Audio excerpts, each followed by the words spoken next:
Peter Haag joins us this Tuesday. Peter, good to see you.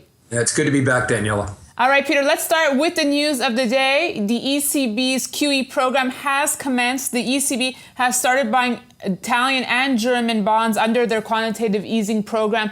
How has this news been trickling down to the gold market? Well, I think it has, obviously, indirectly. I mean, the euro has been dropping considerably once it broke that 110 level that we were looking for. It took us a couple of months to get there, but once 110 was breached, the dollar accelerated. For a number of reasons. One reason was the better employment numbers that came out of the U.S. on Friday, with job creation almost at 300,000 for February, when most people were expecting the number to be somewhere in around the 220 level. Spurring the talking heads to believe that the Fed was going to move soon on raising interest rates. So in the climate of the U.S. raising rates and the Europeans on Monday or yesterday stimulating their economies by trying to drive the euro lower and by having negative yields in the European continent, the fund flows into the dollar have just been massive. A 300-point move in the euro over the last 2 days is, again, just an incredible move on the foreign exchange markets. So we've seen that the jobs report numbers from last Friday, Peter, have put gold under pressure. Now coupled with the news of the ECB QE, how will this play out for the gold space? Well, fundamentally, we've been relatively negative, the gold market. There have been some pillars holding it up. One was the negotiations with Greece, which, again, are still sort of boiling under the surface. The Greeks are not happy with what they've agreed to. So there's some rumblings within the party there that they might want to leave the euro.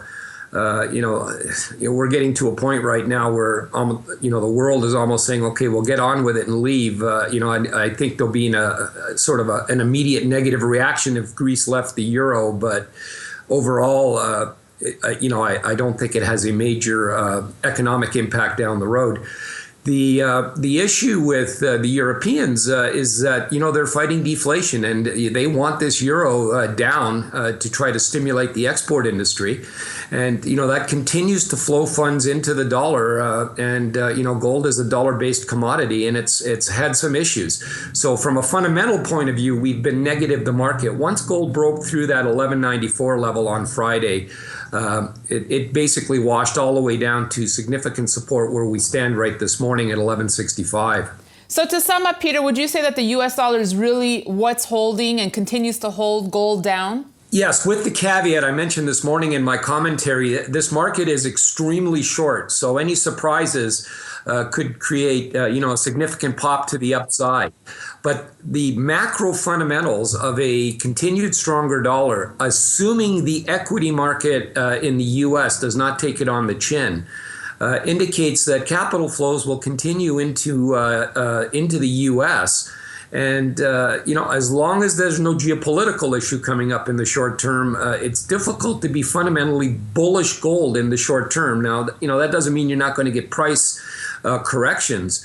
But there are significant headwinds from a commodity perspective for the price of gold as long as this dollar remains stable to stronger and the equity markets in the U.S. remain stable to stronger. And you mentioned it before, Peter, but to wrap now, some current levels that you're eyeing for gold. Well, gold broke through 1165 last night. It managed to regain that level this morning. I think if we have a close under 1165, again, assuming that there's not a meltdown in the stock market, and, the U.S. dollar at least remains relatively stable here to stronger, it's difficult for me not to see the 2014 1130-ish area tested again, the lows of 2014, which would then make it a triple bottom test. And if we lose 1130, which I think is possible, it may not happen this week, but if it does, my target that I set approximately 6 months ago of about 1,040 to me comes into play. At those levels, though, if it does get down that low, I'd be starting to become